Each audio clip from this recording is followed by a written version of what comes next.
Forget 2019. Let's talk about 2020. Which Democrats will be running for president? What every political pundit seems to be asking is which Democrats are going to run for president. But another question we should also be asking is, can Donald Trump actually win re-election regardless of who his Democratic opponent will be? Was 2016 just a fluke, or can Donald Trump pull off another upset victory in 2020? And so we're going to be analyzing this through two major factors: national approval ratings and his approval rating in 50 states. The first thing we're going to be looking at is Donald Trump's national approval rating. And as of today, his approval rating stands at 42.3% and his disapproval rating stands at 53.5%. For a modern president, these approval ratings are quite abysmal and have showed consistently that Donald Trump is an unpopular president. What we can clearly see is the trend line of both approval and disapproval have relatively remained the same. Throughout Donald Trump's presidency, he has largely remained at an approval rating of 40%, and his disapproval rating has changed anywhere from 52% to 54% on average. And so for a modern president, this speaks trouble for a candidate like Donald Trump. But regardless of his approval rating, Donald Trump has proven that he has a consistently loyal voter base. And so the question is, can this voter base be enough for him to win re-election? Well, let's go ahead and move on to his approval rating in all 50 states. And if we just start from January of 2017, the day for the month he was inaugurated and became the 45th president of the United States, what we can see is Donald Trump held an approval rating in almost all 50 states, and in some of the most Democratic states, he held some negative approval ratings. But since then, there has been a clear trend. Every month, more and more states have a greater disapproval of Donald Trump, and there has been some consistent Republican states that have consistently supported Donald Trump, and some swing states have gone from supporting him one month to not supporting him the next month. So if we move over to just November 2018, this was the month of the midterms. One thing you may notice is a lot of this approval rating right here correlates heavily to the results of the 2018 midterms.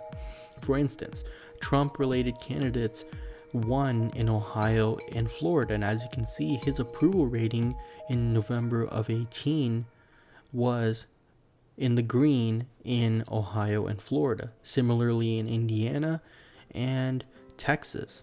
So that definitely does play a role in national elections.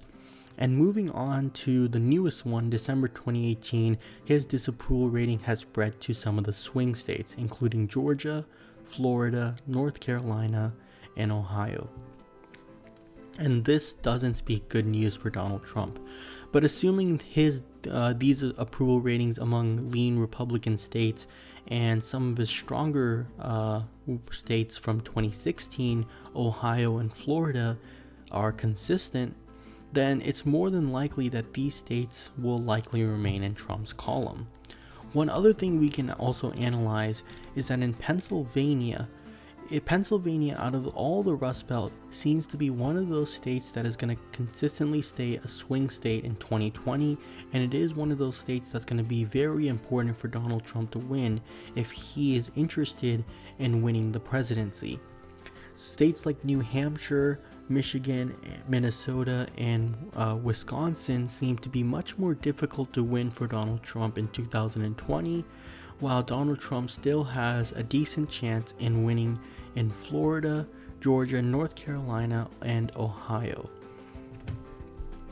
Now let's take these 50 state approval ratings and apply them to an electoral map to see what path Donald Trump has to win to 70 electoral votes. And if we take a look here, you'll notice there's a lot less swing states based on Donald Trump's approval rating. You'll find that this race would be very tight and Donald Trump would have to run up the margin in order to win re-election. So let's just go ahead and fill in some states that would likely fall into Donald Trump's column.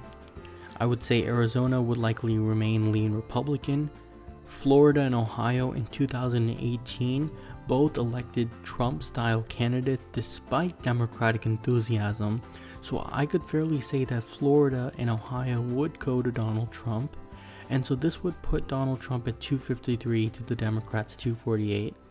I would say Donald Trump has a good chance of winning Virginia, Donald Trump will lose Virginia, and the Democrat has a good chance of winning Virginia. And so this just leaves Pennsylvania as the deal-breaking state, that the person who wins the presidency likely will win it through Pennsylvania. It's the only state in which Donald Trump has a mild disapproval rating. Compared to the rest of the Rust Belt, Donald Trump can still win Pennsylvania without as much effort as he would have to put into the other Rust Belt states, which have higher disapproval ratings for someone like Donald Trump. And so in this scenario, we will give Donald Trump Pennsylvania, and there you get it. Donald Trump wins the re-election with 273 electoral votes. Now let's also fill in Maine here. I also think he could pull off one more victory, one more electoral vote in Maine, and the rest would go to the Democrats. And there you go, guys. That would be the final election map, 264 to 274. As you guys can see, Donald Trump would lose an average of 3 states in his re-election: Wisconsin, Michigan, and Iowa. And this obviously would hurt Donald Trump's chances of re-election. But to answer the question that we asked at the beginning of this video, can Donald Trump be re-elected? Yes, he can, but only by a narrow margin. Anyways, thank you guys so much for watching. Make sure you guys leave a comment, like, and subscribe, and let me know what you guys want me to talk about next in the comment section down below. See you guys next time.